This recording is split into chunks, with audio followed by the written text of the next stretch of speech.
I hate iPhone, I hate iPhone, I hate iPhone. দেখেন, iPhone হলো brand, iPhone হলো industry leader এবং iPhone হলো আলটিমেট বস। IPhone যদি 3.5mm হেডফোন যে কখনো রিমুভ না করতো, অ্যান্ড্রয়েডের কোনো ব্র্যান্ডেরই আসলে সাধ্য ছিল না এই কাজটা করে। আইফোন যদি বক্স থেকে চার্জারটা রিমুভ না করতো, আজকের দিনে প্রতিটা ফোনের সাথে আমরা চার্জারটা ফ্রিতেই পেতাম। একমাত্র আইফোন দেখেই 6 আওয়ার্স রিফ্রেশ না তারা এতদিন তাদের কাস্টমাররা খাওয়াইতে পারছে, 6GB র্যাম খাওয়াইতে পারছে। শুধুমাত্র আইফোন দেখে টাইপ সি এর বদলে লাইটনিং পোর্ট দিয়ে এরা এতদিন পার পেয়ে গেছে। কিন্তু লসটা কাদের হয়েছে? অবভিয়াসলি আমাদের, যদিও বা আইশিপরা এটা মানবে না। এখন আবার টাইটানিয়াম ফ্রেমটা বাদ দিয়ে তারা অ্যালুমিনিয়ামে ব্যাক করেছে। দেখেন, টাইটানিয়াম খুব স্ট্রং একটা জিনিস এবং এইটা আপনার ফোনে থাকার কারণে আপনি অনেক অনেক বড় বড় ড্যামেজ থেকে আপনার ফোনটা রক্ষা পেত, যেখানে অ্যালুমিনিয়াম তুলনামূলকভাবে অনেক বেশি ভঙ্গুর, তবে দামি ম্যাটেরিয়াল, আর এই কারণেই তারা টাইটানিয়ামকে বাদ দিয়েছে। তবে আমাদের শোনাচ্ছে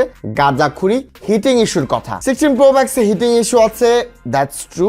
স্যামসাং S25 আলট্রাতেও কিন্তু টাইটানিয়াম বডি রয়েছে, কিন্তু এইটাতে আমি উড়াধুরা লেভেলের গেমিং করি, তবে এইটার মতো হিট এইটা করে না। কিন্তু প্রশ্ন হলো, স্যামসাং যদি টাইটানিয়াম বডি দিয়ে হিটিং ইস্যুকে ম্যানেজ করতে পারে, আইফোন কেন পারবে না? এখন আইফোন টাইটানিয়াম থেকে অ্যালুমিনিয়ামে শিফট করেছে, এইটা নিয়ে তো শুধুমাত্র অ্যাপেল শিপদেরই মাথা ব্যথা থাকার কথা। কিন্তু ভাই দেখেন, iPhone brand, iPhone industry leader, iPhone হলো আলটিমেট বস। আর আইফোন যখন আকামটা করছে টাইটানিয়াম থেকে অ্যালুমিনিয়ামে শিফট করার, ঠিক সেম কাজটাও স্যামসাং করতে যাচ্ছে স্যামসাং S26 আলট্রার সাথে।